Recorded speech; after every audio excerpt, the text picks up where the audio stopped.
Now I'm going to introduce our guest speaker for those of you who don't know Bob yet.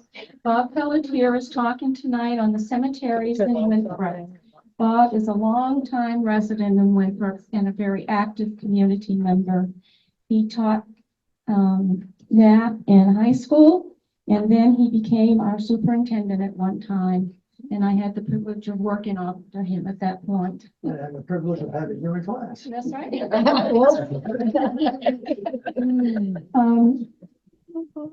He is also an honorary board member of the Winthrop Historical Society. He was one of the original beginners of this as well as many other community projects.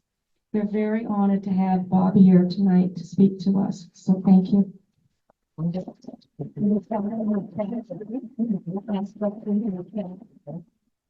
make sure Before we're we all start, muted. can you hear me all right? Before we start this meeting and all meetings, we gotta place the flags. Right here. It's right there. I pledge allegiance to the flag of the United States of America, and to the republic which stands one nation under God, indivisible, with liberty and justice for all. Thank you. I think it's very important. We don't want to forget that at all. I want to thank the people who promoted me tonight, and I'm pleased that you're all here. And I have some family members here, a few more coming probably, right there. And so thank you for being here. And Bill, I got a bird man to see you last.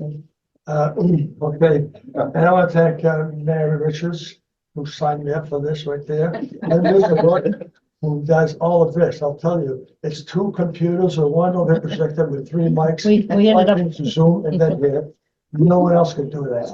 So I think it's right here, and I'll risk you.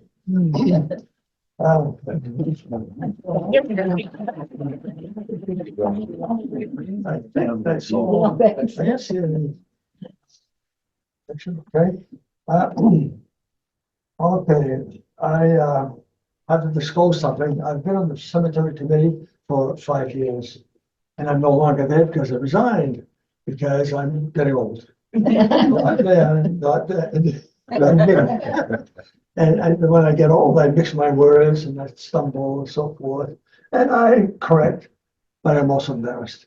So put all that stuff together, it's time for me to bow away slowly. So when I say the speech, I mean we because I was on the committee, but we's no longer there because I'm gone.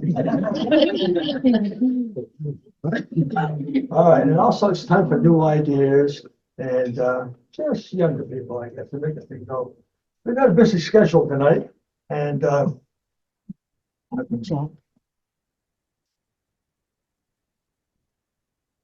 my paper's a little bit far, but I'll make it all right. We're going to be talking about the 5 cemeteries in town, separate the 2 and 3 and 4 and 5. Not about. Yes. Yeah. Okay. And we'll talk about some of the politics, unfortunately, that's affected life. And then we'll talk about the funding for the cemeteries, which has been a problem for about 200 years. And it's kept going and going. And so we've straightened that out pretty well. And then we'll review some cemeteries very quickly. And we'll try to show you why we need some help. And then we'll take the question and answers at the other end. Okay, first, are we there? All right. Oh, time for the slideshow? Just a second. They're sleeping. Oh, no, I want Somebody at home couldn't hear, so. my slide presentation. Oh, all right, let's go here. Oh, it's not the print, you need to get out of that screen altogether. Yeah. And it'll be right. Right.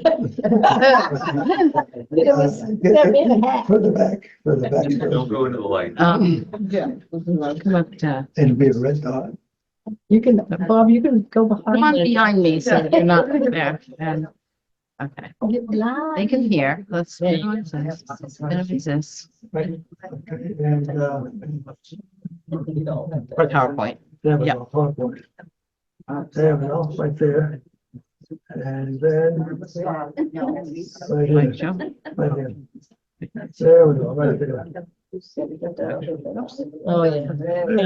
Okay, we need Thank you. This is my favorite lady right here. Can you do it, full screen? And the lady on the screen says, From whoop, weekend. uh-oh.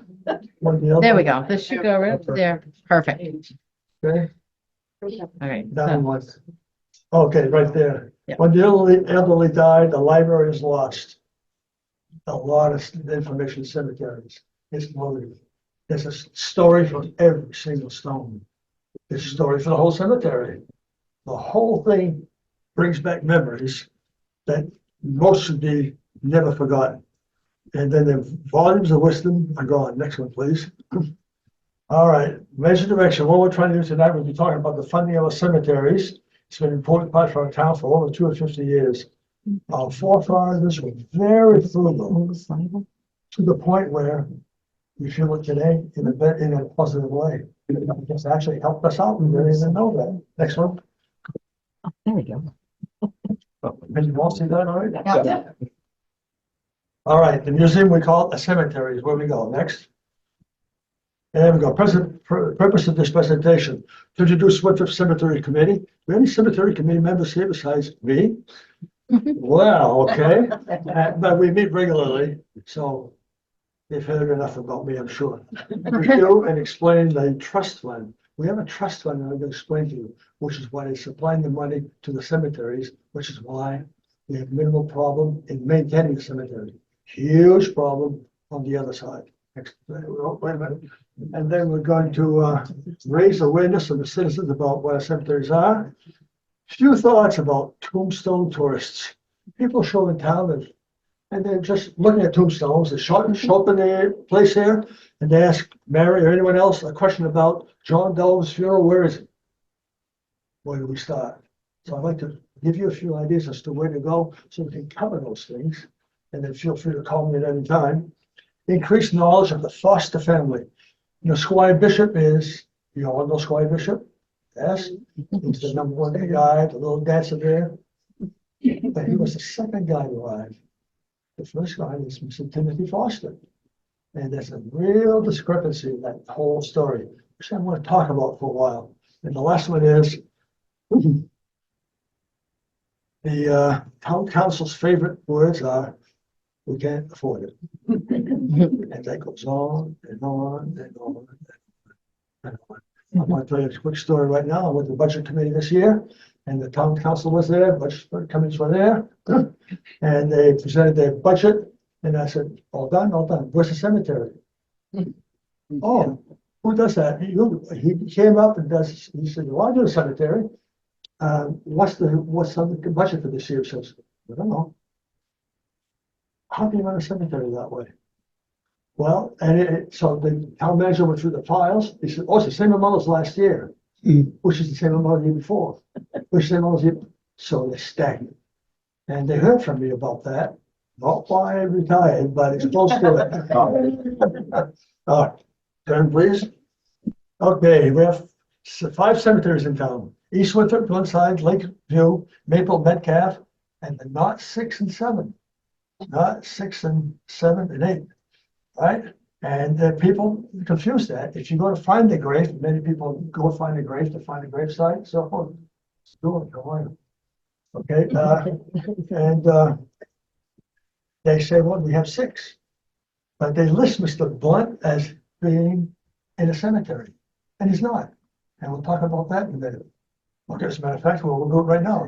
Go down one. That's Blunt Cemetery right there.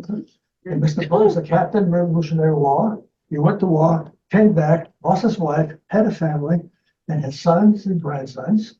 And he lived on lot number 12. Lot number 12, if you know any lots in town for properties, when it's divided on a big map and you have a back wall, number 12 is the key. It goes from Struck's stand there time all the way to the golf club, golf area. And that's where the history of the town, the big money group grew up, one after the other, after the other, after the other.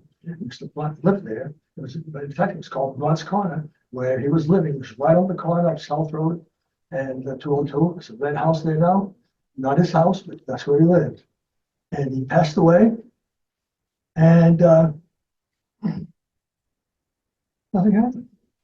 So he had commissioned his grandson to place a stone someplace where I'm buried, and the directions are, by a tree, with a stone wall, with a rock nearby.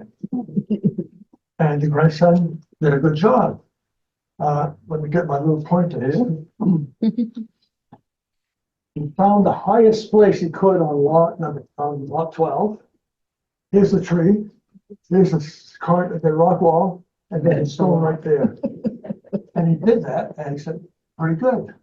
And the American Legion heard about that a few years later, so they put a flag on it, and the board put a stone. And that's all private property, so we can't go there. That's all private property. But that's Mr. Getchell right there, who I had his class at one time, but not here. And he says, don't worry, I'll take care of this place. And he rakes it, puts some fence around it, and he maintains it very well. Well, a few years ago, he sold it, another man bought it. So we went to see him, same thing. Don't bother, I'll be right here, I'm gonna take care of this little cemetery. So that's fine. So Mr. Blunt is not number 6, because he's not even buried there, we don't know where he is. So, but someplace, someone said there's a cemetery for Blunt, there is not. Number 5, 6, 7 is Charity Ball. Next slide. Right there. And Charity Ball is a stone like that. That's her name, Charity, wife of Samuel Ball. And her stone is on the Holmes Road, right after Michoacán. Right after Michoacán office. You go down a little bit, and the stone's right by the road. It was found by Homer Towns in the 1930s. He was plowing his land with his grandfather. And across the street where Michoacán is now was another camp. And that was a garden. They found a garden, they feed the camp. So they hit a stone, they dug it out, and there it was. So they said, must be a cemetery. So they put it by the road, plugged it in the ground, and left it. From there grew tons of stories, because they all have a story. Well, what I did is I went through and researched the land, no Paul's there. I researched the area, no Paul's there. So she's probably not there. Well, I worked and worked and worked. Come to find out, I found the grandfather of the man who carved that stone. And he said, we broke the stone and we threw it in the trash pile. Somebody picked it up, brought it over there, probably for Halloween, I don't know what. There it is. Now someone put it together, tied it like that. And the cemetery committee actually, on their way by, stopped and mowed the place. So it looks good. And then the cemetery, and then the stories that Michoacán, especially the little girls, they'll say, little girls, if you go put flowers on that young girl's grave, come back next year. They flock up there, put some flowers on it, and during the year, some people call and say, how come so many flowers there? There must be a body. There's no body there. And I found from research that she's buried in the town of Knox, Maine, with her father, her husband, she herself, and 3 kids in the middle. And the town one that they verified that. So she's not here. That's not a cemetery. The last one is, I don't know if we have a number for that one. Okay, no, we don't. I'll tell you about it. In the 1800s, one of the earliest cemeteries was East Winthrop. And 2 little girls were at home, smart little guys, and the animals died, the bird. Let's plant a bad little funeral. So they went to the back of East Winthrop, and the neighbors found out about that. So they called them and said, let's put Johnny the dog in there and Brownie the cat. First, they had all kinds of things. And one of them buried, the other one wrote a little poem about it and posted it on the tree. It's kind of a pretty little place. But in the histories, they'll talk about the pet cemetery. Ain't no place. Because it's been gone for at least 150 years. But it was there at once. And no people, a few animals, gone. So there are only 5. Please, next one. Definitions. Home burial is exactly what it means. People are buried at home and still are. There's some people in Winthrop buried at home over the past couple of years. They have some rules and some laws, but they obey them. But, okay. And another word they use often is a graveyard. That's vulgar language. Graveyard, car graveyard. It's just a place where we dump stuff. And you should never call cemetery graveyard because it just doesn't fly well. But you can call it the burial ground. And because that's what it is, and burial grounds came about from outside the churches. When they service, went outside, buried, and was happy. We have no burial grounds in Winthrop. And this one in Greenfield on the Scribner something road. Right near there, beautiful cemetery. So you can go there and see a burial ground. Cemeteries are place set aside for burials. We have 5. And we have markers on the cemetery. Some of them are stones, like you saw with Mr. Blunt, Captain Blunt. Some are rocks, just a stone. Some are metal. Metal. We have 3 stones with it now, metal. And they're Susan Roebuck stones. You could call Susan Roebuck in the catalogs and on stones in changes. And Susan Roebuck had it, so they had a base.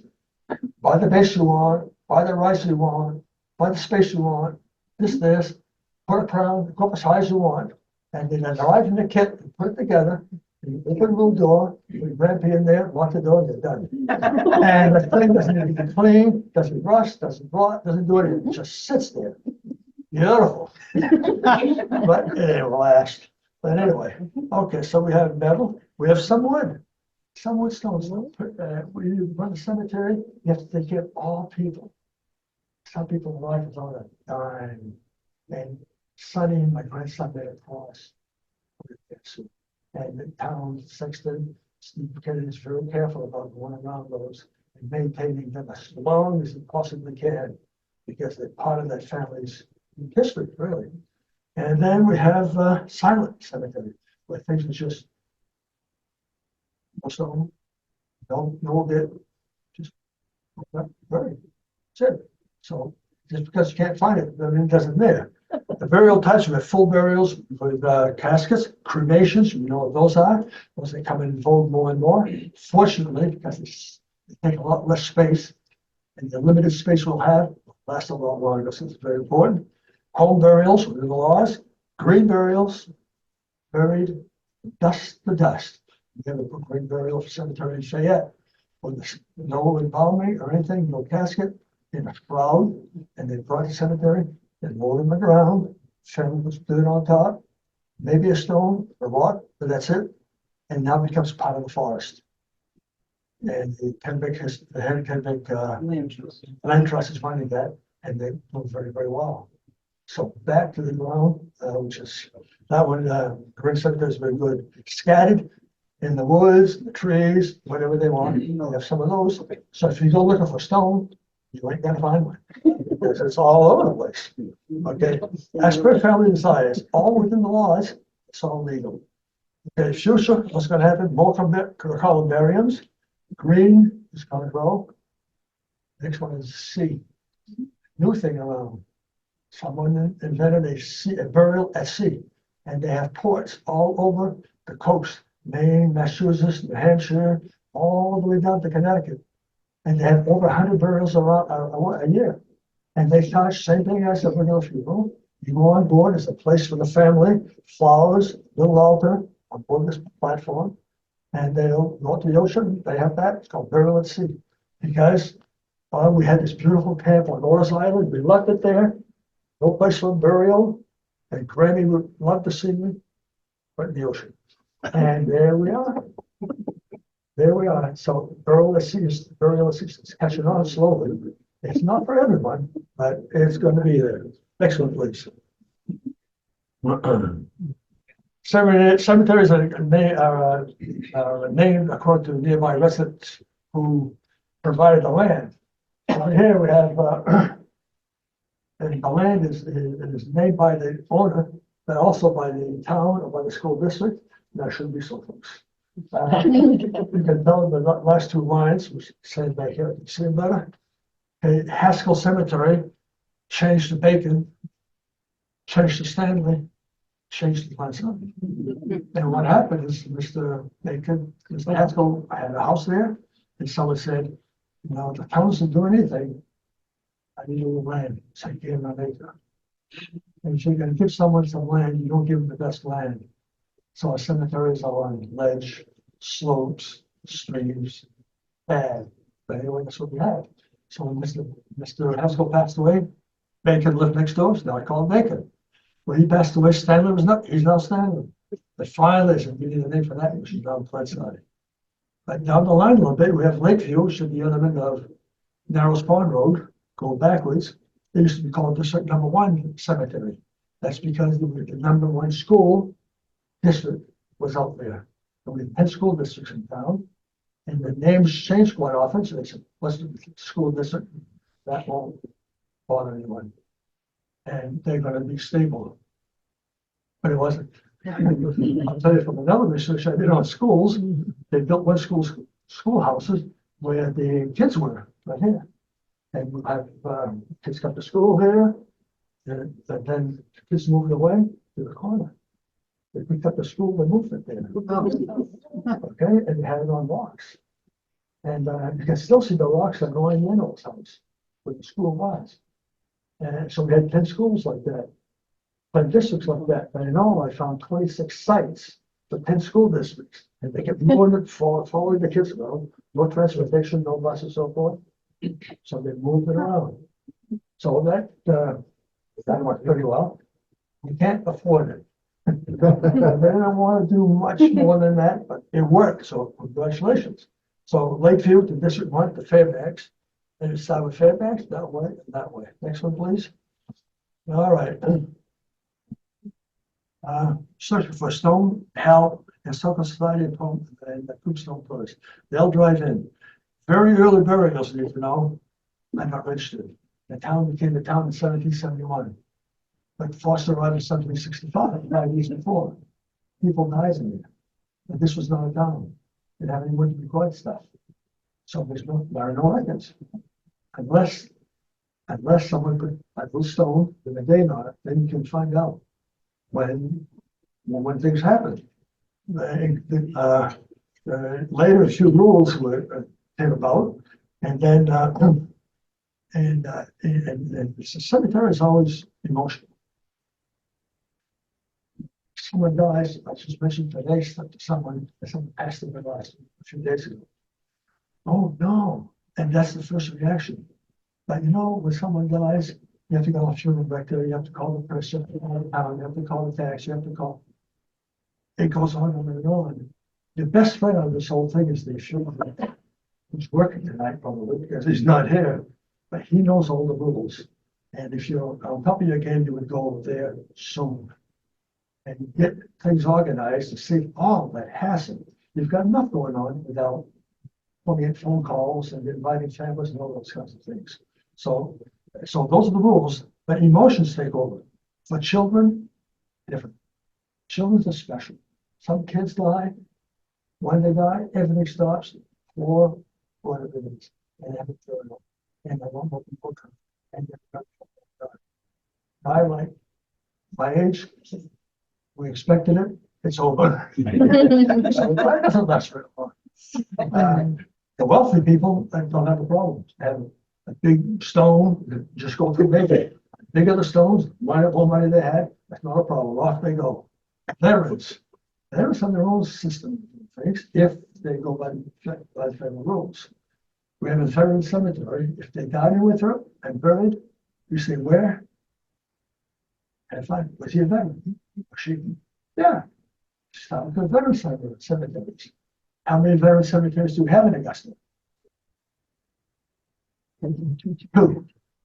Two veteran cemeteries in Hollywood, two veteran cemeteries in Augusta. They have one on Mount Vernon Avenue and one on Belgrade Road, and they're beautiful. But Tokus is in Augusta too. They have two more. There are four cemeteries in Augusta. And then where the airport is, there used to be an army camp. Three more cemeteries upstairs. So we have seven veteran cemeteries in Augusta. And you need to know where to go look. Because things change.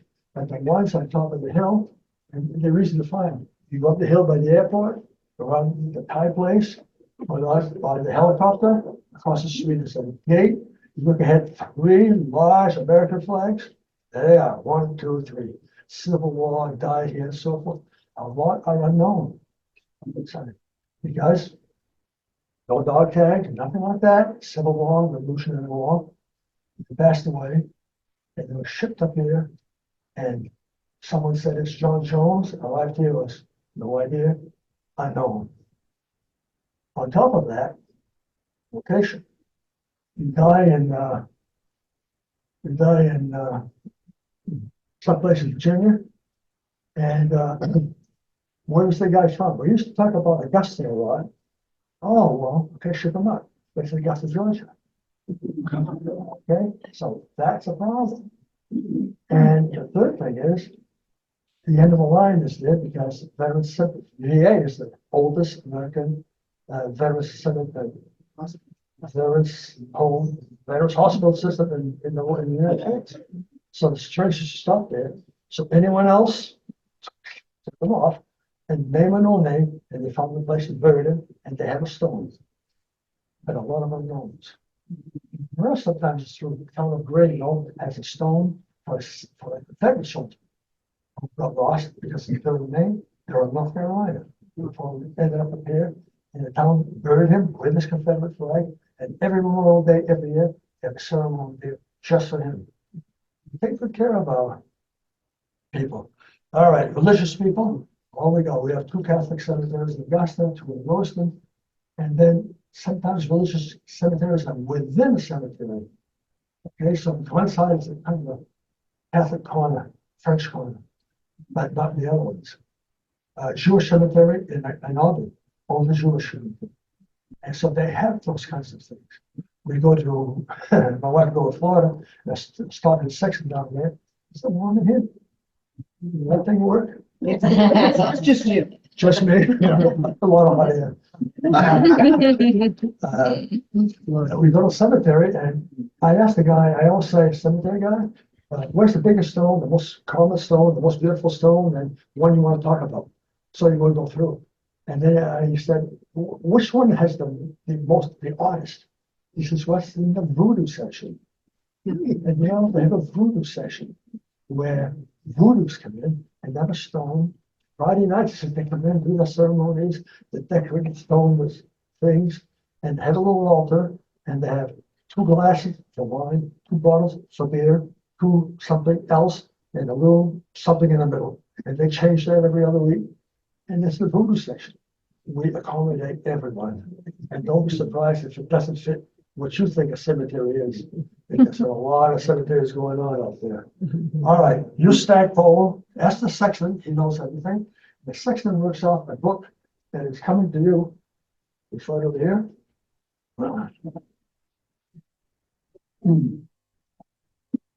This is the sexton's field book. And as you tell, it's a little bit beat up. It's an older one. And all the cemeteries in Winthrop up to that point are in there by lot and then by name. Up to that point, all the cemeteries, probably not. Because many people didn't go to town office to register. Maybe they had home, maybe they had to. So all that we can do are in there, and it's quite accurate. So right now he's using the new version. When he gets a new version, they have my permission to give it to the Historical Society so we can move it up and keep those books going. Next. Oh, well, yes, also Google, FAG, FAG. Find a grave? Find a grave, thank you. Find a grave. I got a 2 card up there. Find a grave. And it's amazing to come up with. Go to Google, for example, Charles Bailey, date of birth and date of death. I don't know what Charles, but what we're really looking for. And that will come a lot of information, especially if the person is well known. You probably won't have to move. It's all right there. You need to verify your source. If it's from Wikipedia, believe some of it. If it's from Family Search or Ancestry, believe it. But you can go through that very quite fast. Next one. All right, this is a stone for David Torsi. On the list there I had 4. He's got a poorhouse. So I often wonder what happens to the poor. When Mary bought the poorhouse, where she lives used to be the poorhouse in Winthrop. And I spent some time out there, talked to her husband. They don't have any sign of a cemetery out there. So there they go. Looked around, couldn't find them. I was in a town report of 1982 probably. And the town, let me get my note for a minute.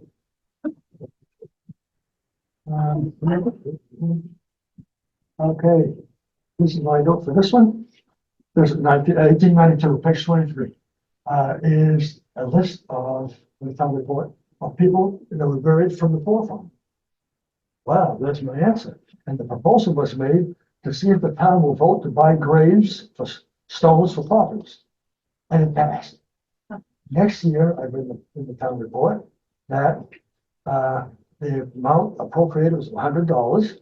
So we contracted with Worcester Monument Works, 13 marble stones. That's about $8 a piece, so you didn't go too far. Now you can't afford it, that's the best you can.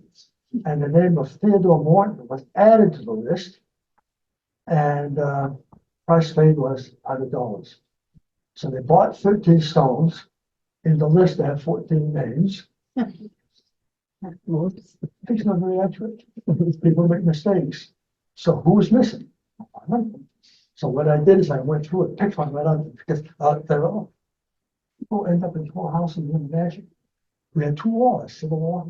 People came back and they were decimated, didn't have a dime. They ended up in the poorhouse. And on this list of only 13, Peterson's, Torsey's, Fairbanks, Foster, Cummings, Chandler, Morton, those are all 14 names of them. Yeah, all from the poorhouse, off the various bones. Wow. So I picked one right out of the middle, and it happens to be Mr. Torsey. And there's a stone, and it's a very inexpensive stone, about $8, but it's there. And then I went looking where, and then all together in the pauper section, because we didn't want that to carry on. They were in the pauper house, but now they're outside. Let's forget that. So some one, some of the other, some of the other, some of the other, and then spread out, not together. Wherever there's a spot, they're there. Most happen not to be in the town record, probably because you know people know. Okay, so they're there, but that's the best we could do, and it works. Morton's name's going to come up again in a little while, so don't forget that he was in the poorhouse. Yes. Okay. A home burial, it can happen within the rules.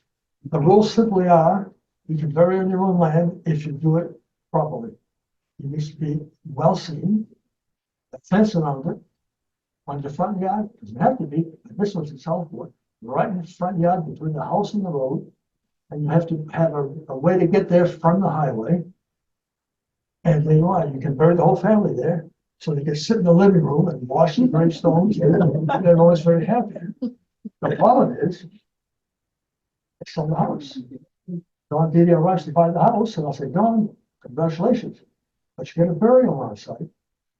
But I know that you might have a cemetery here. Hell, I don't want a cemetery. No. So you have to think further than today, because that influences what you see. Beautiful historic farm, family cemetery. The reason I'm telling you is I mix my words. Very good example. Okay? Beautiful cemetery, family cemetery in Ridgefield. Take Memorial Drive, go all the way to the end. All it is Beaver Brook Road, take a left. Go over to Beaver Brook, go up the hill, and Mr. Walker's on the right. On the left, York Cemetery, all by himself, beautiful fence, well maintained, road to the highway. There's an example right there. Don't need to go any further. Next. All right, East Winthrop Cemetery 2019 is beautiful cemetery. And that, really, they are beautiful. Just like the inside stuff to make it look good. Next. All right. Very little is known about the East Winthrop Cemetery. First thing is, we had a couple of funerals out there, and they're down near Copsey Lake, back a little bit. And then the lake was rising, so they had to move it. So they picked up the graves and moved in, then and stopped. And Thurston, we have 2 good histories with Winthrop, Stackpole and Thurston. Thurston says that that would have been the best cemetery in town, and the first cemetery in town, and they now stopped burying there. And they stopped for a number of years to do all this stuff. So now it's back from the lake, and there's a little recreation area in there, picnic area, so forth in between. But finally, it got started again. So that was a good place for that cemetery. And we go next one. Dorothy Wyman, a stone right down the road, 1 day old. Well, now it's called by the cemetery. Okay. And then she was 1 day old. The next one is Hannah Wyman, died the same year, we don't know how old. Hannah may be the first recorded death in Winthrop. That one was recorded in the town records, and we think she's probably the very first one. So if you look at my old name, there's one right there. Luther Wyman, a brother probably, was there. He was 3 years old. Plus other children and adults. Some of the adults in the area were buried there also. No records because adults. We'll keep track of the kids. And then, these may be the first death in all recorded with her. But remember, 2 kids, 3 kids, 1, 2, 3, 4 kids altogether. Very few adults initially. Also, kind of not expected, but kids are more important. Next. All right, Charles Philibrown Cemetery, East Winthrop. As I talked about, go to 41694. As we go in each cemetery, I try to pick one important person to bring to your attention. And then I pick one event and so forth. So to get it. Let's see if I got the right number. So she's going to go. What number? 41649. That's 4196. What is? 694. Oh, I'll try that. And see the name of the bump, click on it. And there's something. You guys aren't seeing. I'm gonna do stop share. And then I gotta come back here and do. That's my genealogy site for that family. Share. And that's a bit. Philibrown families. Okay. Oh, Families. Everything has a story. so what you put And on the there? Philibrowns are loaded with stories. Now, Let me, I came across this little book, which is called Genealogy of the Philibrown Family. So I bought it. You know, there's so many questions about the Philibrown family. And okay, yeah, can you use that one? I call it 3-generation Winthrop families. I can't Father arrived, kids, moved away, share what you gone. have on the screen. My family, 3-generation family. I arrived, my kids were born, couple of grandkids, gone. And it happened quite a bit. I have some families hung around. Cobbs, for instance, were here, I stayed there, did very well. We have the Martins, 3-generation family. Why? Boom, gone. And a lot of them did very well.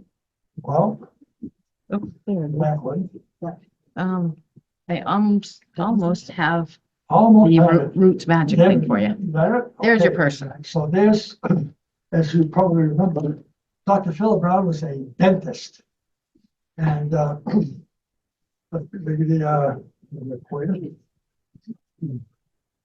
grandfather, Colonel up in the corner, is a dentist, practiced at home.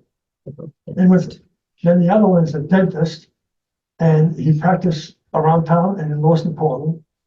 And then at the bottom is Dr. Thomas Philibrown right there. He's a dentist, MD, doing both. Very successful. He specializes he went to Bowdoin College, Harvard University, taught clinics at Harvard, around the world, all over the place.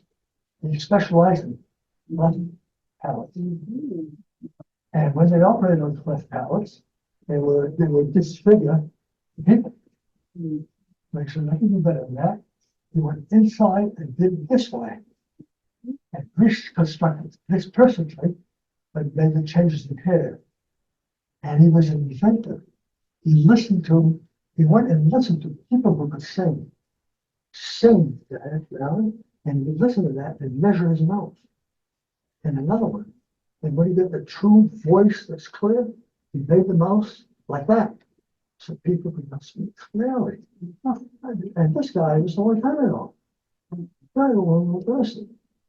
But anyway, we have Philibrown water troughs around town. Next one for a second. Back to the slideshow. Yeah. Oh, and next one down. Right there, whoops. There. There we go. Okay. It presented the town in memory of J.B. Philibrown, 1897. Now, he's the most famous dentist around for those days. Now we have water troughs for him in Winthrop. He has someone gave us 12 water troughs with his name on it in memory of the family. I do a section on plaques, and they say plaques disappear. Yeah, they do, but the big ones hang around. One of these wells weighs 2 tons, according to the Shardry Granite Works adjustment. We had 12 of them, that's 24 tons. 50 years ago, they disappeared, every one of them. They disappear. They're gone. It was only by chance when George Moore was digging a hole in some place and he hit a rock. Here we go. That's like Homer Whitney. What's that? A trough. Dug some more. He dug out 9 troughs. All buried because someone in town, you see, generation X doesn't remember generation K or L or B did, or they don't care. We go, they're gone. So he came around and said, where can I put them? So this one is from a homestead, this one at her house, this one in different places in town. And the town owns them. I hope. But they're out in private land, and whenever someone moves away, I go and try to bring it back to the town. You can keep them, but I know we own the things, you know, destroy them, those kinds of things. But the important thing is, he put Dr. Philbin on there, and people say, well, that's the famous dentist and so forth. No, that's the next page. Right there, on page 31 of that book, halfway between this cell and the Dudley line in the north was the family lot. Here were buried Thomas Philbin and his wife Elizabeth, and children Emily, George, and Henry. In 1852, these remains were removed to Cemetery de Winthrop and the present monument erected. Now the family's all together. The third child is Charles. And Charles was a businessman, he had money. They do. The family spread around. We don't want that. So he collected them, brought them out to this Winthrop Cemetery, buried them all in one place, and put a monument there. And now the family's all together. Good job, Charles. Good job, Charlie.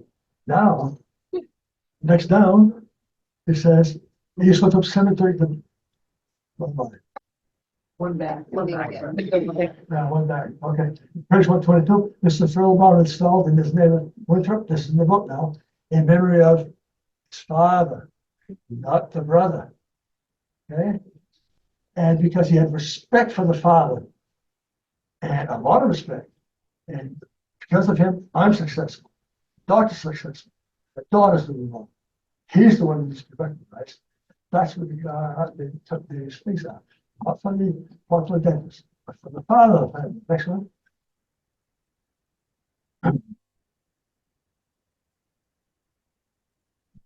There we go. Fill them. Next one. We were here. There we are. You want this one? Okay, now we're gonna move all the way to Glenside. There you are. Now, Double Creek Cemetery, Glenside. Next. Barney Haskell, first guy buried there. You can tell the date, died. He was born in 1858, so died shortly around 86 years later. The next one is Bacon, and the next one is, now we have Glenside. So, and I tried to find the popular family that I can talk about. There's just too many. The Cobb family's there. I'd love to talk about the Cobb family, but they go on and on and on. They're married to big families, popular families. Wonderful study. But I hated to say Cobb is doing this, but this family is just as good, but I couldn't do it. So I said, I'm not going to do it. I just stopped right there and said, well, we're going to do something else. We have 2 flags that we picked for American flag and French flag. Next one. And that's where they are. So what's the French flag doing there? Yeah. Well, let's read the flag. Next one. The flag says, beneath this tablet reposes a bronze casket containing the soil of France taken from the graves of our American boys in the cemetery in Belleau Woods and replaced by soil taken from this cemetery, Glenside, and carried to France for that purpose of September 21, 1927, forever, bespeaking that wider patriotism which says, my country and yours for the peace of mankind. And there's a cemetery there, a celebration there. And town came out, American Legion sponsored that. Cut the soil out, put the soil in, and then dignitary speakers from around Maine, and they had the diplomat from France in Boston come up and give a whole talk about that whole thing. Very impressive. And I think he's not buried there, but it's worth mentioning as the Parker Stone of the Parker family, which is why did not do it in the particular family. But the French, in my experience, and I'm French, have been at war. Jesus. I mean, all the time, they never stop. The war, the war, the war, the war. And for some reason, they come out pretty good. Like this, the French got beaten up, but they came out pretty good. Well, I went to France, next one. And that's a German cemetery in France. Wow. So you go to cemeteries, you see the pictures of American cemeteries in France, all lined up, beautiful. And they're there in numerous ways. But they also do the same thing with British, Canadian, Danish, Polish. They're all different cemeteries.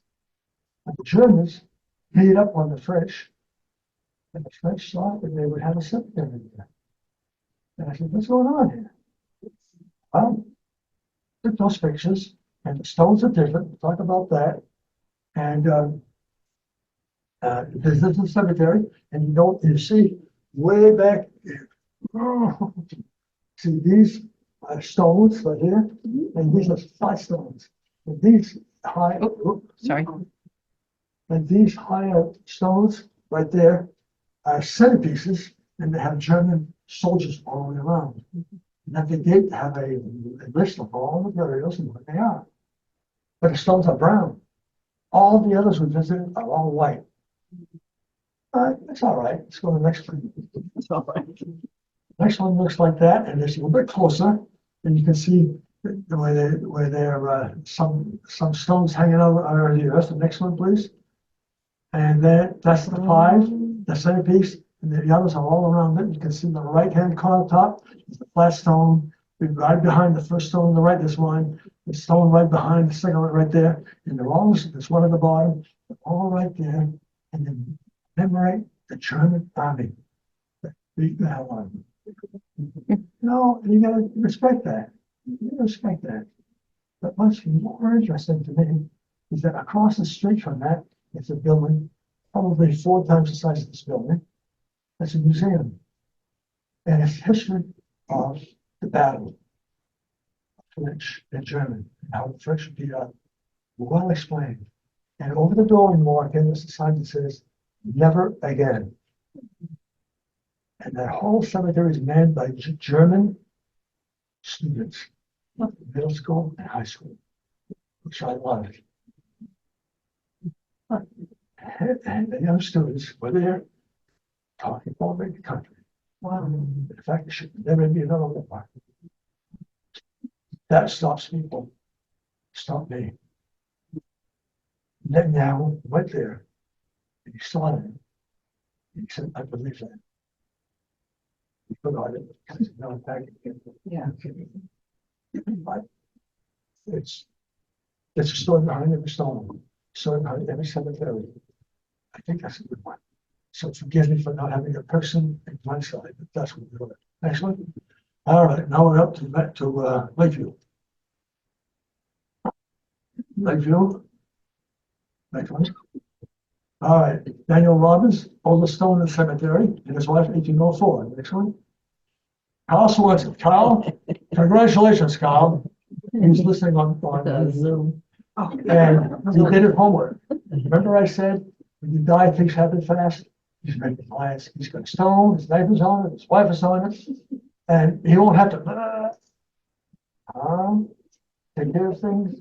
He's going to be there. This is, I'm holding Carl up as a lesson to all of you. Take care of yourselves because when the day comes, you'll be busy. Next, you'll be busy. Lakeview Cemetery. We can't afford it. All right. 1771. Is Dave? We only have one What person. is your line? No, No. Okay. We only have one person. One now. Okay. In 1771, Winthrop became a town, and had a meeting up on top of the hill, and everyone voted, and was happy, going, voted, now we're Winthrop, going upon town, and they went home. And someone said, you missed something. We have to have schools, and we have to bury people. A lot of other meetings. So they called another meeting a couple more weeks, posted it, everyone was there, and they said, this meeting is only for these two purposes, and the first one's education, but that's not a problem, because we have 10 school districts. We're operating in Massachusetts rules. We'll keep that going until we get our act together. Good. Next one is cemeteries. We don't have any rules. We don't have any cemeteries. But we'll appoint a committee of 3 to study that, and come back next year and give us a report. And they did. And next year they said, we can't afford it. Year after, can't afford it. It took from 71 to 97, which is 26 years to get the first vote. Oh, wow. 26 years of non-votes. So the history of our cemetery was shameful in some ways, but they were doing their job. They didn't have much money, and they're doing the best they could. So you have to respect that, but people can die. You do have to be careful. Next one. All right. And that's that place, Mrs. Bailey and 2 people that we should really commemorate. They're buried there, and they've done a lot. For instance, they're leading French Church, philanthropist. Bailey Manor is now National Register of Historic Places. The French Church, they built library, they built Winthrop Masonic Hall and high school, they built down there. They gave half the land, a lot of land to YMCA. And as a matter of fact, in their French Church in East Winthrop, the whole second floor, if you ever get in there, beautiful. Can't wait to go by it. Can't wait to go in there. Beautiful house, wooden doors, all. And that's reserved for the YMCA. Kids don't walk up there. Go to church on Sunday mornings. If you want to come to my camp, go to church. Good job. All right, Oak Grove Chapel. If you go to Oak Grove and state police training runners, the chapel on the corner. This is Bailey Chapel. A chapel. You go to Hinckley School in Charlotte. Hinckley building. I mean, Bailey building. Colby College. We had in Winthrop. We had scholarship money from the Bailey family for students for many, many years. When Dan Doling was in school, we had we had scholarship for the students that went to Colby. Every 4 years, they would take around Winthrop and 3 other towns, and they are. Every 4th year, the staff had to get together and we give a scholarship. Remember the Bailey family in Colby College. But now that's gone. And then Colby College and much more. They even had a Bailey band. They marched around the drums and they made parades and attracted people. So these are all of this. Next one. All right, and there was the Mr. Bailey. And anything else of this? Yeah. Okay, next one. There's a fence around it. Maple Cemetery. If someone wants to talk about Maple. All right, there's Maple, beautiful cemetery. Next. Maple is one of the 3 cemeteries that we finally approved of in 1779. Very old cemetery. And the name was, and the lot was given by Mr. Chandler. Right across the street right here is where the cemetery is. And then Chandler family lived there as part of their lot, so they started burying the kids there. And we have, it's called the Village Burial Ground for a while, District 4, because the school district never found, and then Maple Cemetery. Next one. All right, then John Chandler, 2 daughters, both called Suzanne. And it's funny about it, she giggles. I have a daughter, when the daughter was born, and she passes away young. Children have different roles. Oh, we miss Susan. The next daughter, Susan again. In that place, and she's raised, and she was the first one. Yes, everyone is a special place for kids. So anyway, 2 Susans in a row. First one, Susan's son, this 66, was 5 years old. The second one was 12 years old. Wow. Both names are on the same stone. Wow. Okay. Doing good. No, you're doing good. Oh, okay. All right, next one. Okay, and there they are. This is the stone. right over here. First stone when you're walking cemetery from Main Street, on the left, there they are. The sharp Chinese property. Later on, I'm gonna ask you to have a little field trip with your family. When you go to the cemetery, look at the first stone. Tells you a lot about history there. But the funny thing that happens, is bring a compass with you and see where they're facing. Sounds like this, like that, like this. Anyone have any idea as to where they're facing? East. Not you, Kenny. Anyone else? Anyone else? They're facing east and west. We'll go with east. They're religious, remember? Jamestown was because they wanted first and so forth. But Clinton's people arrived because of religion. So the very cemetery is their religion is a big part of their life. They moved to Maine and the process was strong in religion. So they planted the stones east and west because they wanted to see the sunrise over their heads and set right there. And if you go around the cemeteries, most of them are east and west and Winthrop. Now, some are the other way because pick up space, some don't obey the rules, blah, blah, blah. But you're of them on east and west. Right, so do that. So just a trip takes 1 minute. Do that with your family. You'll be surprised you can find it. Next one. All right, Levi Morton. Okay, 49467, please. Oh, okay. We can do this. Any officials in that cemetery? And I went What's to, your number? 4946. good, God, someone has to. Okay, then, okay, Levi Morton is the old guy. Don't move it. He's right up here. And he's the grandfather. He came to Winthrop. It's a 3-generation family. 1, 2, 3. And this one down here is Levi also, right there. So he came to Winthrop. He was born in Winthrop. And both of them were teachers. And the books say they were wonderful teachers, especially the old man. He was the best teacher Winthrop had seen for years. That's nice to hear, rather than, what the hell are you doing here? But they're doing their job, and that's good. All right, he has a son called Reverend Daniel, who's a minister here for religion. He has a son called Levi, way at the bottom. Okay, and he has some kind of a big history. Why don't you click on him? Just for the fun. Double click on him. There you go. And this is history right here. Okay, he left Winthrop, went to New Hampshire, went to Vermont. He bought a store. He did this, he did that, he did this, he did this. Ran for politics. Was a Republican candidate to the House. Was in Washington D.C. Big businessman. Attracted politics. Then he was assigned to be not an ambassador or something like that. Where else? France. All France, right there. And he was there. And at part of his duties, he was hanging around Paris over there, I guess. And someone says, we're building a statue, probably going to be a statue something, and I'm going to give to the United States. Going to be a statue for me. Why don't you come on down? So we went over there, and we're going to send that to the United States when it's done.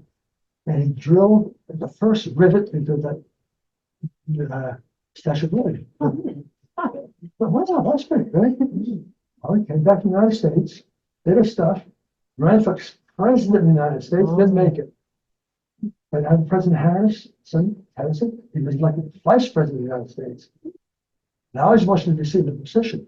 The statue arrives, he goes down there, he welcomes the statue, and it's dedicated to the state. So he starts off by building it, and he starts off by receiving it. Wow. Kind of an interesting process. But why is he in my book worth mentioning? He's the only guy that can say he's vice president of the United States. Stackpole says 10 words. He was the grandfather of VP. VP of what? He stops right there. Well, we have Hobbs, all sorts of, I looked all over the place, and I couldn't find him. But finally, there he was. But he's worth remembering. So we don't have any Mortons over there. Why is Morton Street? I don't think it's because of them, because they lived going up the hill, right halfway up. They call it Townhouse Hill, out between, lead us over the hill on the left side in the field. That's where they lived. So I don't think it's because of him, but he has a big name, and he has 2 cousins in the cemetery. That's as close as they get to him. And here we are, back to the first one by. Thanks. Yes. Okay. Here we go. We practiced. Is there, go way down, there may be a. Oh, up there, I had it covered, yeah. Okay, and now we'll go back to me. Back to you. Oop.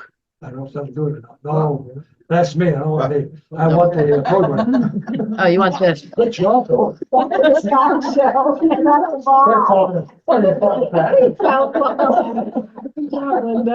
Okay, so Levi is there, and that's why, and a lot of people in there, but I picked Levi, even though it's a three-generation family, just moved through, and, some of us all got me. Next, Not quite.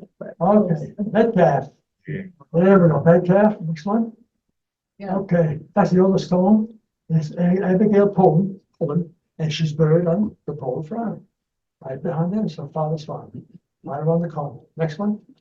And there is memory of Deacon Squire Bishop. Squire Bishop is the second person in town. And that stone needs to be rescued because you saw what happened to Pullman. Right, I mean to the other one, yeah. So they deteriorate. He was taking care of them. Yeah. So what's left of that needs to be brought in, and historical societies do that. They take a memorial stone that's worthwhile, bring it inside, clean it up, and stand in the corner. That's forever right there, and we'll put another one there in the place of it. That's fine, but so you don't do that. Now the next one. Okay, now I'm going to heat it up here. Timothy Foster. Timothy Foster, first guy in town who led a unimaginable life. There's not even a stone for him. Not even a cemetery place for him. We don't know where he's buried. Nor do we know where Mrs. Foster's buried. If you notice, I have Mrs. Foster in capital letters in red because she is the important person. You know, people don't recognize females, unfortunately, but they do a heck of a lot of stuff. Really here, but Mrs. Foster, you'll stand up and fly. All right, let's go to 28686.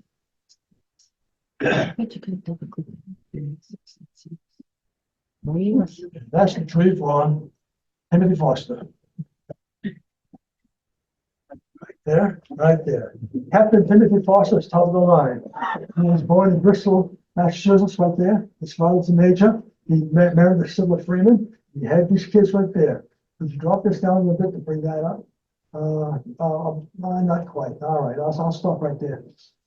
It goes on and moves around too much. I'm just going to talk about it. They have 11 children, 10 alive when he came. So 10 children now. He leaves Elbow, Mass. He comes to Winthrop, which is nothing, just trees and water. Oh. You can't function without a wife. You have a wife, you can't function without a husband. In those days, he did the farming, the growing, and she took care of the house. And could he do this and this? No. Did she do this and this? No. You needed both. He was here for 8 months alone. He had to feed himself, take care, and so forth. He had to cut down trees, cut enough left, and to lug them to build a log cabin. And how do you go higher than this alone? You can't. You put a roof on it somehow. He is a big guy. And Mrs. Foster's coming in 10 months, and she arrives with 10 kids. Last was born here on the first day. Oh my goodness. Okay, so the story goes around Mrs. Foster. And little housewife, she does everything perfectly. We have people who go to war here. You have brothers or sisters, or yourself, or cousins, or fathers, went to war someplace. Well, hold your hands. Well, veteran, a few veterans. And when they leave to go to war, it's no fun. Because you don't know what's going to happen next. Okay? Well, the war breaks out. And Captain Foster is the captain. And his wife, oh no. Now she doesn't want to get him. Kids. But the kids say, wow, go down a little bit, please. Go down. Go, yes. Way down All is- the way down, yeah. Where is it? Down the elevator. There you go. There you go. No, down. The other way, yeah. Down, right. Okay, the first one, elephant. The first one's Stevie Lee, he went to war. Second one's Billy, he went to war. Elephant went to war. Susanna's a girl, did not go to war. Next down, David went to war. Next one, Thomas went to war. Stuart went to war. Down, Oliver is a female, died young, and Sibler is a female, and then Hunter went to war. The guy has 8 sons going to war. You measure the mother's life? But you know what? 4 of them killed.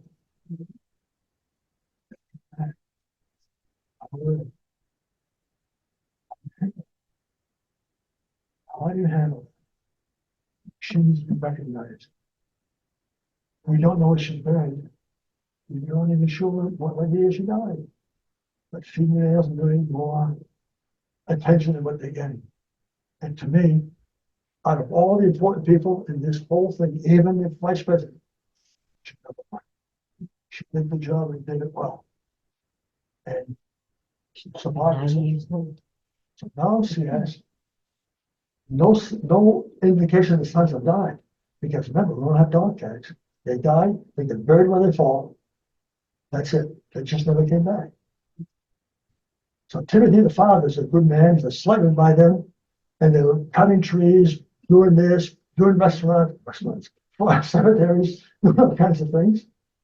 And they're going to build the Wayne Road, which was down Main Street, across the tracks, up High Street. That's the Wayne Road. And you go the other side, come down Wayne. He was out there working for his best, but she fell in, kills him. She's possibly alone. She deserves more she's getting. So she's kept the letters and in red. She's the one, if you want to mention anyone, Mrs. Foster. Mrs. Foster. By the way, the next one, please. Go back to presentation.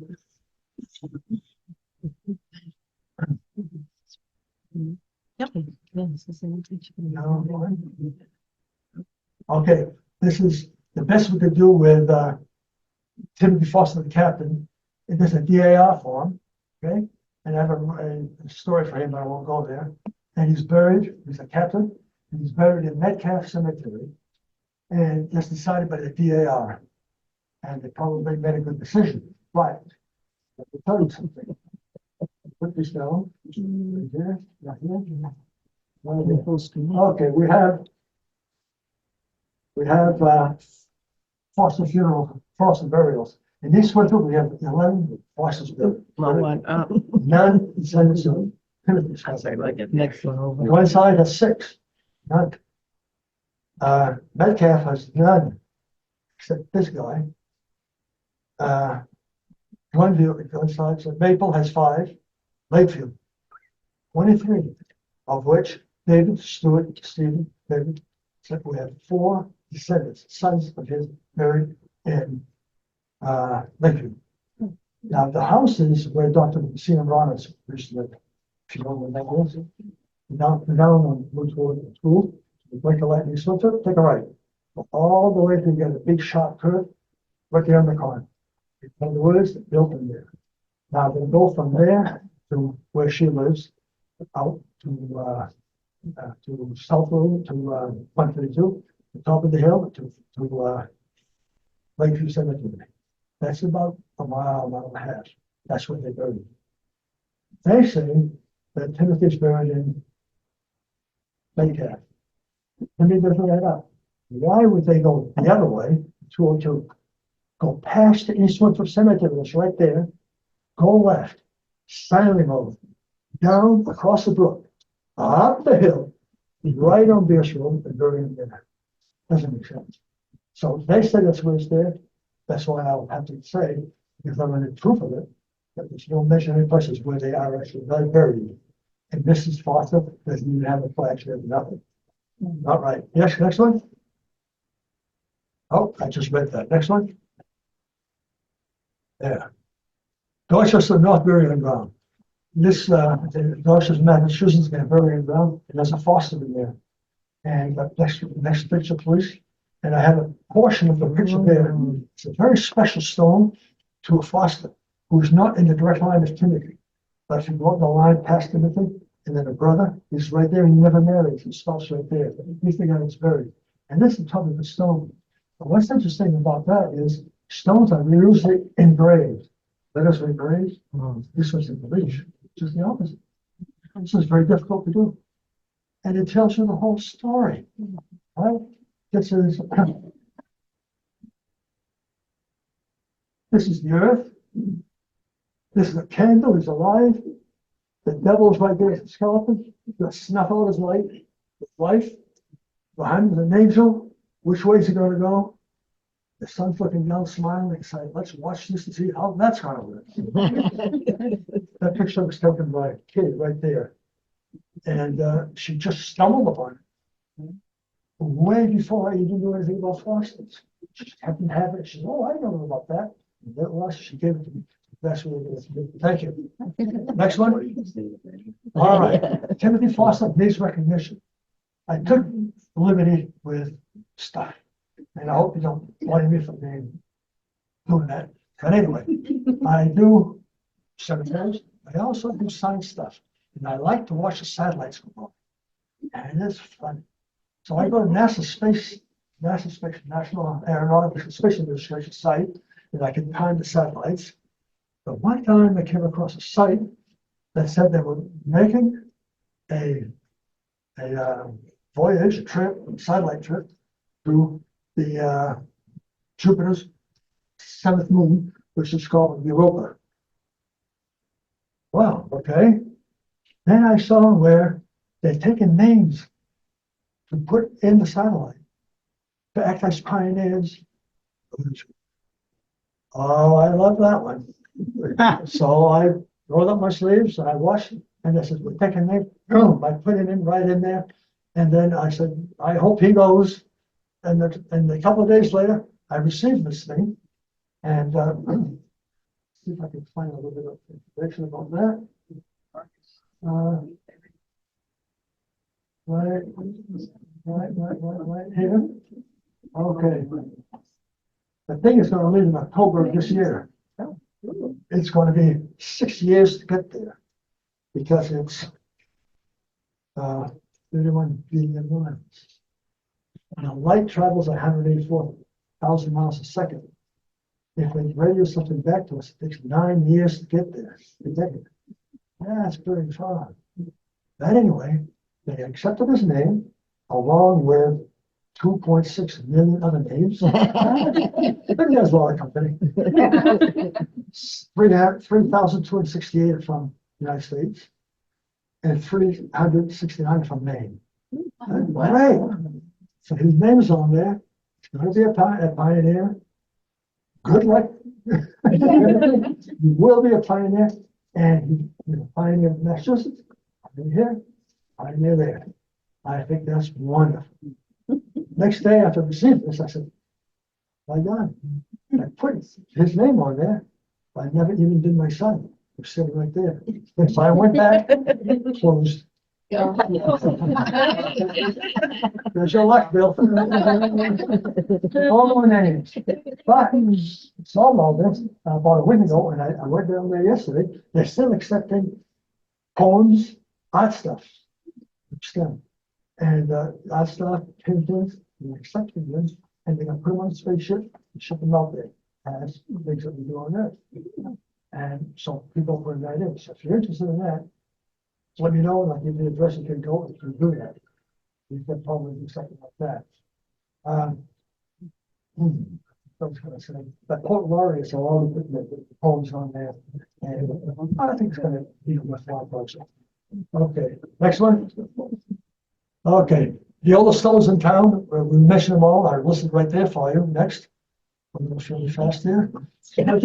For tombstone tours, we've already talked about that. Next. And now dates of death, but not burial. Said at the bottom, 13 names, 6 of them they buried they're young, and they're different cemeteries. That means 6 young people. Oh, you got it. It's on a watch. It's a watch. It wasn't he So one. 6 are young people. So you can say, so Oh, what does that mean to you? That means that the lifespan was not very long. But that's not quite correct. If you live for the first 5 years, you did very well. If you live for 15, you're on your way. So before, at the first 15 years, are critical, and a lot of people died. After that, people made 70, 80, and 90. No. But if you take all of these old people, average them against all of these kids, the average is young. For that. Next one, please. All right. All right, so persons I did have already mentioned. Next one is, Okay. This is when we were on. There we go. President of Cemetery Committee. We have a cemetery committee now, but I've already mentioned that. We have 5 people and managed the trust fund. How this conservative approach is now changing. What they did is they sold lots, because real estate is not house mine. They leased lots, we take care of it. So if you pay like Mr. Bailey, he's the wealthy guy that's paid $200 for his lot. And for that, we got to take care of it forever. That's pretty good. And then Mr. Jones down the street gave $3 to pay that forever and invested in the bank. Now, that's the problem. They put it in the bank, they got the trust in this building, and they went back. He was like, wiped everything out. Started again with deposit slips. And then the town fathers got tired of it, so they stopped. The deposit slips held on them, never invested. So by the time we got around in 2000 something, there was just a few dollars in there, but it was enough to get going. So the fact that they saved it is very important. So we have a couple of turning points, and one of them is right there when we discovered that we had money in the budgets. Next one. Okay. Terrible to poor, be excellent for about 10 years. That's what's going to happen in our cemeteries. In about 10 years, our cemeteries will be good. We have a few more good years. Guaranteed, thanks to town manager, town treasurer, sexton crew, that if we have a trust fund going.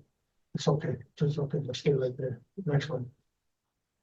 Okay. Our cemeteries have 3 historical events to work on. First one is we've already discussed that. It's when they decided after 26 years to have cemeteries. The next one is right here. 100 years later, 100 years later now, after 1997, more than 100 years, we have put forth every effort to keep the current expenses at the lowest possible figure.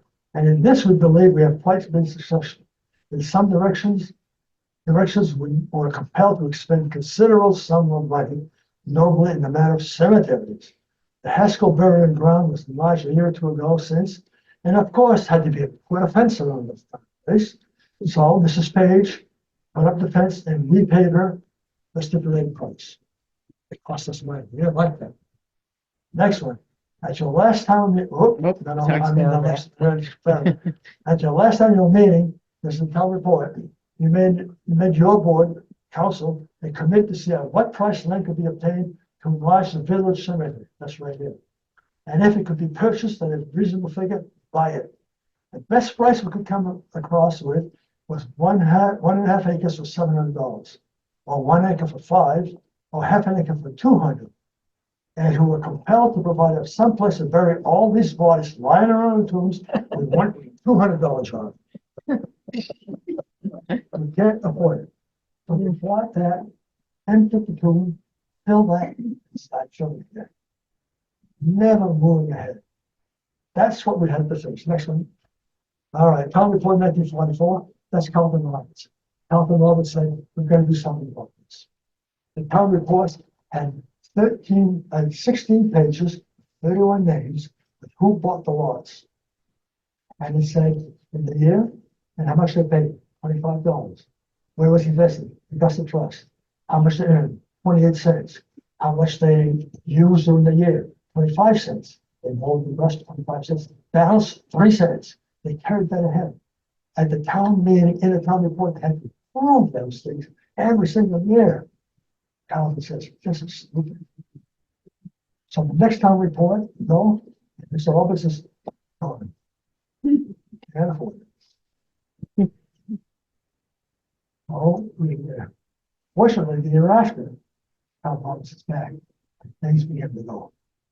Okay, so now we junked all that. Now we sell lots for their value, invest the money, and now we start to send it to the trust fund. Next. The trust fund. We have our committee is 5 members.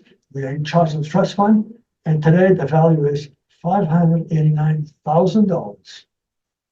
259, that's a few days ago. And we're committed to spend only the interest. And we have spent $25,000 in one side and $100,000 in this cemetery. And even those years, the interest went up still. So we can do a lot of what we have. All we have to do is town council now decides to approve it, and then we'll be going. But we're working on that. Now we have a new system of government, and I think it's only a turning point, and we'll go. Next one.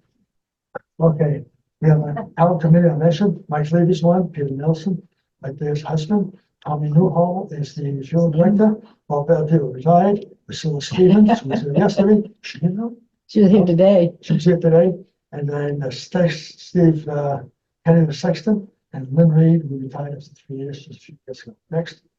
All right, cemetery committee, we do perpetual care for all the stones. Before that, Carlton Roberts, you had a stone, you had a perpetual care, you did not. We mowed around you. Because you didn't give it $5. Now we do the whole thing, every single year, and we maintain it. All right, finally, gonna make sense. Next. Okay, condition of our cemeteries are terrible to pull. In about 15 years, I think we'll be there. The problem is we have the money now, we can't find workforce. Colette Wilson does the work, and this school here, this is the 3rd year working one cemetery. We have 6,000 stones. And you can't do them all in one day, so we can't find the work, but we're gonna get there.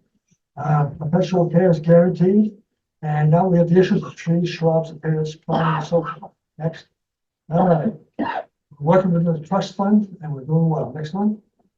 Pictorial tour. This is going fairly quickly, and it's going to be the end of the whole thing. This is beautiful. East Winthrop. When we walk in, it looks like that. But look what happens. This is the front gate. Somebody put a gate there, the fence. Why? They did. So that needs to be done. Inside of that cemetery. Next. These are stones sliding on it like this. This is how they attach stones. They put a wooden peg in there, put a wooden peg in there, and it rotted, fell over. And so, well, we can solve that. They'll put metal pegs. There they go. Put metal pegs in there, they rust. When they rust, they expand.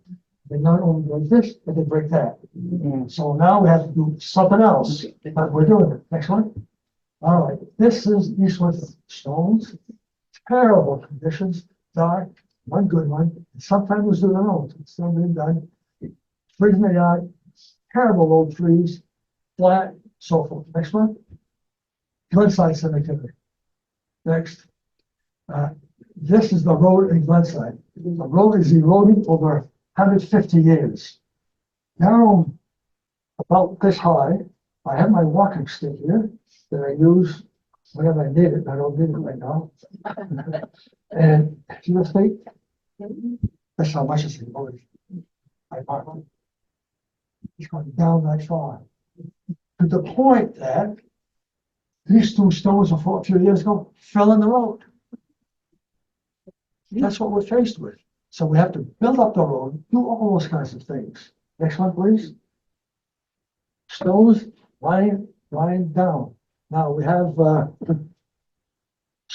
granite underneath, soil and rocks. So what do? To bury? They bring in soil and make a little hill, and plant the stones on it. But water goes downhill, so the soil. After a while, it goes this way, and the stones go that way. So now that has to be brought back. Every single stone needs to be corrected. Next one. All right. right here. Crack, crack, crack, crack. This is a family site in Glenside. I always like to say, kids are gonna go see Grant. Look at this. We're fixing that. Next. Like that, like this, like this. Next. All right, this is what it looked like before we started. And then we commissioned them to fix the stones. Next. And that's what it looks like. Wow. We made progress. Wow. Next. Wow. Like that, like this, Wow. this along the road. Wow. Okay, keep going. Next, like this. Oh, by the way. Right over the hill right here, there's a stone, you can only see the top of it. And the soil was filled, and the stone is down there, almost tall. And I said, I wonder who that is. So I dug in there, and I couldn't even put my camera, took a picture. And the name on it is Paul Ladd. There's a story there. No for tonight though. Next one. Next one. All right, Lakeview Cemetery. Lakeview is up for now Swanson. Lakeview, next. Raised up, you can tell. Laying down. Okay, next. These kinds of stones, next. The rods cracking, all that is there. Next. Unnamed stones. Stones fell over, no one picked them up. They get worn up, cars right over them. Now we put them on the sidelines, so hopefully salvage something if we possibly can. Next. All right, Maple, which is across the street. Next. Stones broken that way down. Next. Like this. Terrible shape again. Next. This is the new, just did a few weeks ago, and this is the old. Gives my idea of where we're headed. These are not laying over. These are down, cleaned up, standing up, new pegs. They use cement at both levels rather than pegs, so at least it doesn't crack. And they tell me the cement lasts. The question is always coming up. How do you clean them? And he cleans them with a low pressure power washer with a chemical in it, depending on the stone. Marble, granite, slate, and so forth. People don't like that. Nobody doesn't like that. He's told me before. Okay, but what they did is they went to Barry, Vermont, where they mined the granite, and they asked them, how do you clean stones? And they said, this is what we do. So this is what we do here. Then I went to the Granite Museum in Bethel, Maine. Granite outdoors. What do you do? That's what they do. So that's what you do here. Now the reason is that they're gonna deteriorate in the weather. So we do the best we can of what we have. And so far it's working quite well. Next. This is the guys who collecting the stones. He's standing up there. He's underneath, putting some rocks. Oh, gee. If he slides off, he's gonna break his leg. Yeah. That thing goes low as green as his fingers. And they go around. Nancy lives right down there someplace, right? What? Oh, you're not Nancy, that's right. Mrs. Philippa. James. Oh, yeah, next one. All right, this is what Maple looks like down here, and it's still working, going up that way. And they tell me they're gonna make it at the end of the year. But next will be trees. Next, the trees are 200 years old, about. They're beautiful. But this made for horse and buggy. You can barely drive a car through there, let alone a hearse. And if Bobby Doyle goes in to cut a tree, he can't go out. Why? She has to back the whole width, hold the truck to get out of it. We have to get down some trees. Next thing is, this tree, right there, and fell right there, cleaned out stones, damaged, very little damage on the other side, but damaged the fence. So they're falling of their own weight and so forth. And they're old, but they need to be dealt with because it's not costing money. Next, this is Bobby Doyle. This tree, which is 7 feet across, I'm 6 feet, 7 feet across, right? This is about 15 feet long, you can tell all the way through, all rotted out. This is what's pulling out. Trees got to come down. The one tree costs $8,000 down. He did one. Tree here, you drop this. But there, the cemetery stones, you can't drop it. So he has to go to this tree, build a tree bridge with a rope over here over the road. And then he goes up here and ties ropes to this and cuts them and swings them this way to land on the road. That takes triple the time, a lot of labor, price goes up. But you're now working with stones. Next one.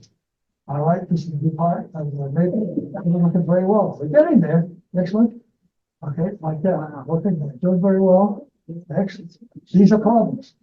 These look good when Junior died, but now there's a rock there. People can't see it. Well, we're gonna do away with that. Cut those back. We're gonna have some pushback. But people, they've never seen the trees, they've never seen the stones. Next one. There's a stone in there. And there's a stone down here. These things, they plant them, and they say they're gonna look good, and they do. But if we come back, take care of them, once they're gone, so we'll have to deal with that. Next one. Okay. Stone right here, beautiful. They built their own little garden, own little cross. We can't mow in there, so we can't mow here, but all the stuff we can't mow here, some power mower goes this way and this way, but we have to do all this by hand. We have to do away with those kinds of things. We need some rules, what you can and can't do. Next. Green cross, still right there. No problem. Next one. This is Goliath's new stones, just put in last fall. This is the guy who put it in. He's kneeling down. 2 hours before, he was standing in the hole, and the hole was right up to here. Wow. He goes down below the frost line, puts a pad, hooks it to the 2 sides, so it won't rise. Fish the sides to be like this.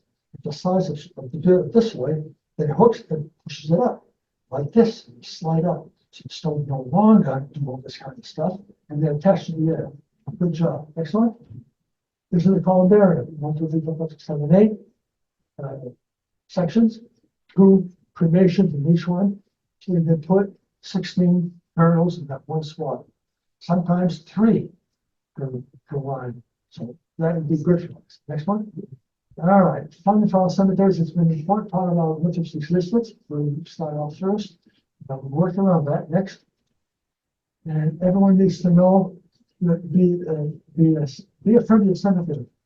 Take on sometime, visit one of our cemeteries, and just go up to a stone like I did with Mr. Torson and say, I wonder what that is. Write it down in your spare time. Snowy night, lousy TV, play with it. And you'll find out good stories. Next one. Right there. Go with the, no, so excuse me, that, in the middle one. This is for our 5 cemeteries. Walk through the gate and see which way the stones are facing. It's a very religious community. See what happens. Next one. No, don't move. Last one. Next paragraph. Don't move. This is one of our relatives in the cemetery.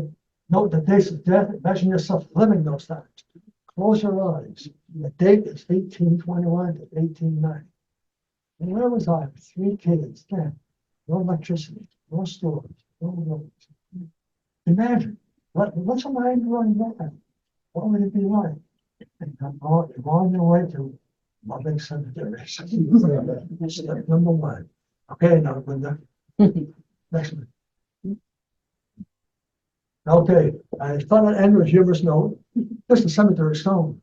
And see, the stone is way over there with the ball on it. That tree found its way over there and it wrapped itself around that stone ball like it's holding it.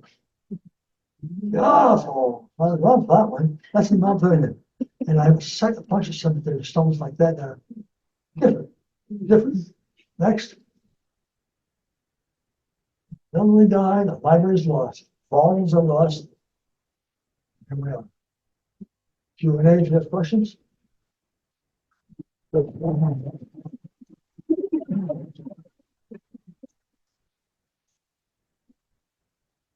Okay, I'll send questions to anyone for anything? Yes. So Bob, you mentioned that some graves didn't have markers. So Maple over here, like with the fire department goes out around Memorial Day and tries to put flags on the stones and the numbers that they know of everything. And we got maps from Steve Kennedy to show us where they were. And there was one particular person, and I can't remember the name at the moment, but he was one of the founding members of the Pace and Tucker Post Company. and we couldn't find a mark. We found, according to the map, we found stone that's supposed to be right next to him, but there's nothing there, so. Is Charles A. Wing, Oh, no, I know where Charles is, Right. but we had Barney? stone fixed, Barney Stone, they're all together almost, yeah. Okay. but in. The fire chief has the info, but Yeah, I just don't know the name off the top of my head. sure. But it was, we had discussed, talked about it, and because he was one of the original members of the fire company, we would like to have a marker there for him. And we didn't know what the process was to get that done, if we can do that. Good question. I don't have the answer. Refer that to the cemetery committee, and they'll address it, because we're addressing stones that haven't been looked at for 200 years, haven't moved away, 3-generation families. They'll never come back. So what can we do is, the stone may not have a stone, but can we reuse that lot? It's a legal implication, so we're trying to work our way through those kinds of things, so we can solve those problems and find out if there's a lot with someone on it, not touch it, but if people like fire department wants to put a stone there, I certainly would encourage it, and I think they do. Okay? Anyone else? Anyone else? Anyone else? Anyone else? All set? Thank you very much.